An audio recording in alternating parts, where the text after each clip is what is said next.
When this semester began, I thought history of Christianity in Africa would simply give me information, names, dates, movements. But somewhere along the way, it stopped being a course and became a pilgrimage.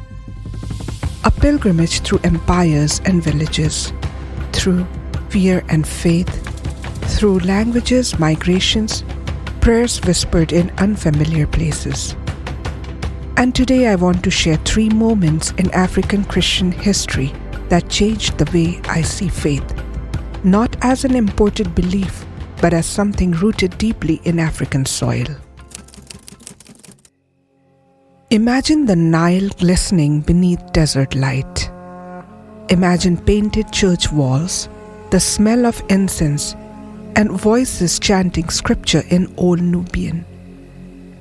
I had never heard this story before I began my research, a Christian kingdom in Africa lasting almost 1,000 years. Nubia was not a footnote, not a mission field, not a beginner's version of Christianity. It was a flourishing African Christian civilization, liturgical and theological, confident and strong. It reminded me of something important. Christianity in Africa did not begin with missionaries. It belonged here long before the colonial imagination tried to claim it. Then my journey took me somewhere harder, into the lived reality of witchcraft in Africa. This topic unsettled me.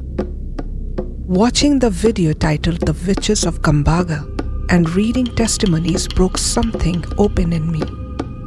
Elderly women, isolated, accused, unwanted, bearing the weight of collective fear. And yet, even in the darkness, I saw sparks of resistance. Some churches shelter the accused. Some challenge the imagination of fear with the imagination of faith. But not all responses are perfect. The line between spiritual freedom and spiritual harm can be thin. Learning this made me realize Christianity in Africa is not only ancient, it is actively wrestling with fear, justice, trauma, and hope. After Nubia's grandeur and the weight of witchcraft's wounds, my final research topic felt like sunrise. Bible translation in Burkina Faso. A land with more than 60 languages, each carrying memory, worldview, and belonging. I imagined translators gathered in a small room with open windows, debating a single phrase. How do we say mercy? How do we say God with us so it sounds like home? When a Bible is printed in a new language, it is not just ink on paper. It is dignity, it is access, it is a declaration. God does not only speak in the language of others, God speaks to you. Just when I thought I understood the movement of mission from the West into Africa, I realized the story is changing. Across Europe and North America, many churches are shrinking, while African Christian communities are steadily growing. Migrants, students, workers, families carry with them vibrant worship, deep prayer, and faith woven into daily life. Sometimes, a church begins in a living room or a rented classroom, and before long, it becomes a spiritual home. And quietly, almost poetically, something unexpected is happening. The places that once sent missionaries are now receiving renewed faith from African believers.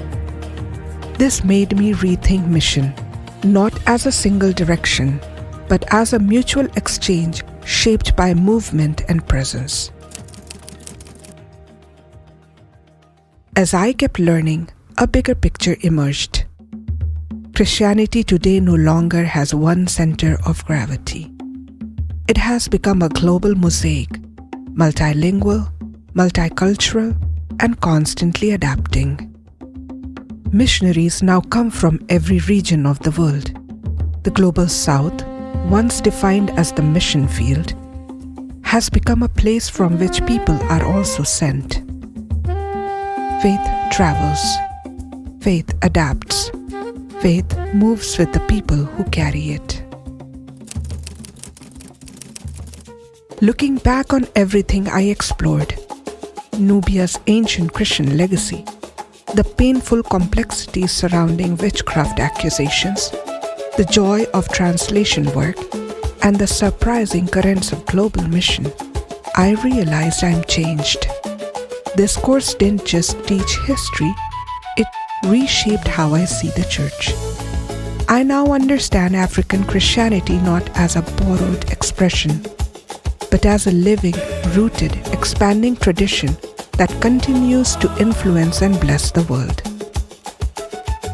So when I imagine the future of Christianity, I no longer picture a single story or a single direction. I picture movement.